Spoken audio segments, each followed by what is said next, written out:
Welcome back to A Slice of News, where I cut you off a slice of news. DC has sued the Trump administration over the deployment of National Guard troops into their city. As a part of the administration's federal takeover of DC law enforcement in response to their so-called crime emergency. And it's something I admit I did not expect to see.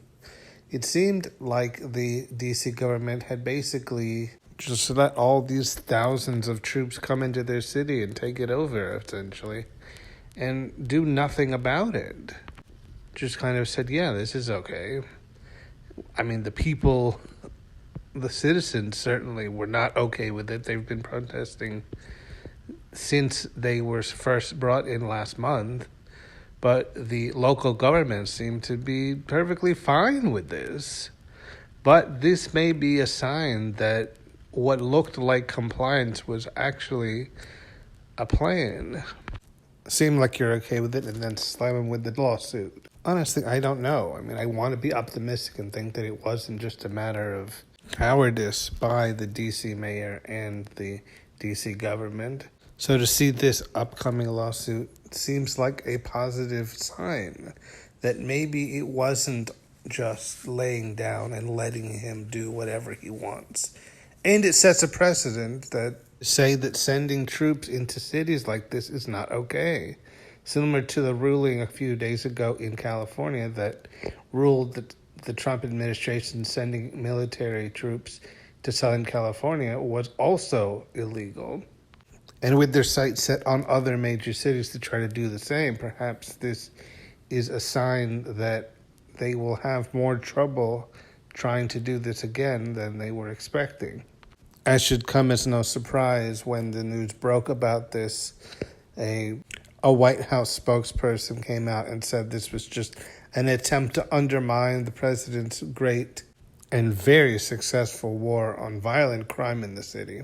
But as I think will surprise no one, that is complete nonsense because it has been neither great nor highly successful. They've done a bunch of arrests, but they don't really seem to have come to anything of real note, and they have not stopped violent crime in the city, even if that's the narrative they want to put out to the wider populace. I think in large part this deployment of troops into DC has been pretty much all flash and no substance. Sure, they can point to a list of all the arrests they've made to show, look at what we've done to save the people from the crime. But when you look at it critically, they haven't really accomplished anything other than looking like they've accomplished anything, which I suppose is par for the course for this administration, who seems to only know how to look as if they're doing something useful when not actually doing anything useful at all. Because it's all just posturing. It's all just image. It's all the appearance of strength without anything to really back it up. And when you really look at it, it's pretty obvious that this is not about stopping the crime.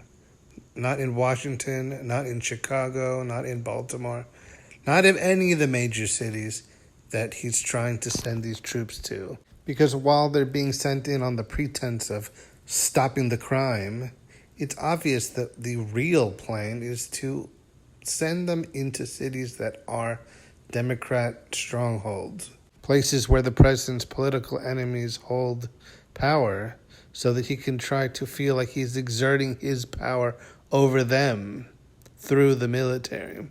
But I don't think it's working, and I think that is actually something we should look at as a very positive sign. We're seeing that these fake shows of strength are being shown for what they are, which are false strength. They are not the acts of a strong leader. They're the acts of a weak leader appearing to seem strong. The whole idea of a federal takeover of law enforcement in the city seemed like complete nonsense from the moment I heard it. But I think we're finally seeing signs that it's being dismantled, rightfully so. I think the only people who were really into it from the start were people who didn't know the city and only knew Washington, D.C. is either the place with all the monuments and where the president lives, or this sort of crime-ridden hellhole that they're told it was on the news. And I say news in quotes because it's really just propaganda, and it's not the reality of what the people who live in that city actually experienced. There's no public service emergency in that city that necessitated armed military soldiers to come in and basically police the city. The people who live there have always known that. But at the same time, suing the administration is not the same thing as getting those troops out of the city. So it's a good first step, but it's not really anything substantive yet. And what's worse, like every legal proceeding, in all likelihood, even if a judge decided that it was illegal to send those troops in there, there'll be appeals, because if there's one thing that Donald Trump and his administration hate to do, it's to lose in court. So while this is a good start, it's only a start. But this is what we like to see. Actual, visible pushback from a government level, not just a citizen level, as we've seen up till this point. And I think it's very important that they stand up for their autonomy and doesn't let the federal government step on them and try to push them out of the way and run the city for them. When you get down to it, even though he is the commander-in-chief of the armed forces, the military is not the president's personal police. It lets him try to go into cities run by the party he doesn't like and exert his power unduly. And time again, he has to be told, no, this is not acceptable. So good on the D.C. Attorney General for saying, no, we've dealt with this long enough and this is not okay. Armed troops do not belong policing the streets of a major city in this country. Any city, especially not the capital city. But as it stands, they could be out there until December.